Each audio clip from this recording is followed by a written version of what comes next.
The United Kingdom's Ministry of Defense latest intelligence update on Ukraine, October 25, 2023. Fighting has intensified around the lower reaches of the Dnipro River over the past week. Ukraine has prioritized operations in this sector and built up small bridgeheads on the east bank that it has controlled since summer. Russia has likely been anticipating possible Ukrainian attacks across the river since withdrawing its forces from the West Bank 12 months ago.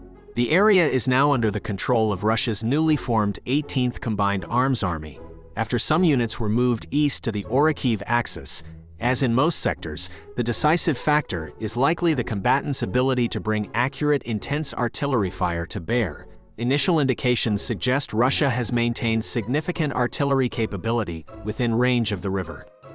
Ukraine's Armed Forces General Staff update.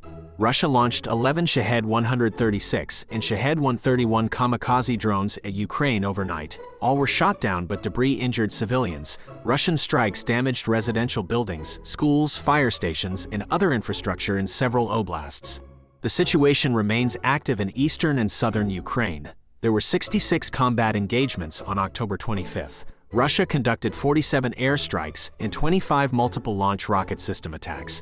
A Russian strike on Berislav killed and wounded civilians. Belarusian forces continue activities near the Ukraine border, but no major offensive grouping seen. Russia shelled over 30 settlements in northern Ukraine from its territory. Ukraine repelled 11 Russian attacks near Kupiansk. Russia also struck Novoselivsky.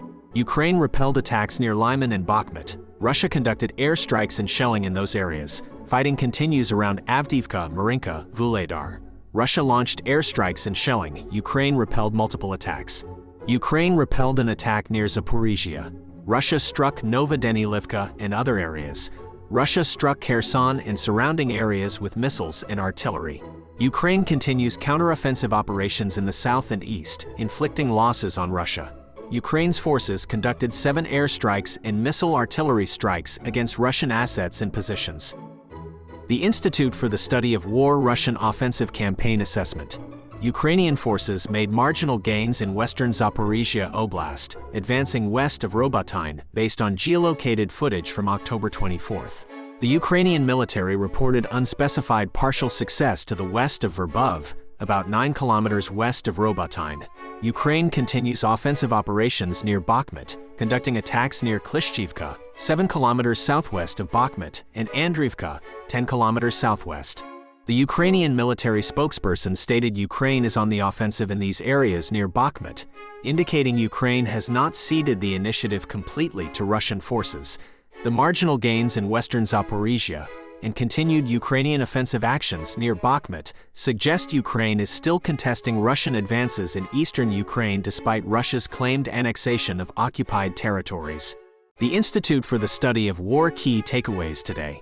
Russian forces made confirmed advances near Avdiivka despite Ukrainian defenses. This suggests Russia is still attempting to push west towards critical Ukrainian positions around Donetsk city. There are conflicting reports about whether Ukraine has resumed major counteroffensive operations on the east bank of Kherson Oblast. Only a few Russian sources have claimed this, but it bears watching. Ukraine is preparing for increased Russian strikes over the winter as Russia tries to degrade Ukraine's infrastructure and morale. The visit by Russian Defense Minister Shoigu to frontline command posts indicates Russia is focused on making gains in southeastern Ukraine near Donetsk. The confirmation of Lieutenant General Kuzmenko as Eastern Military District Commander demonstrates Russia is still trying to solidify command structures for the war. Tensions appear to be growing between Kadyrov and the Kremlin over balancing Chechen Islamic identity and Russian Orthodox nationalism. This could complicate Kadyrov's position.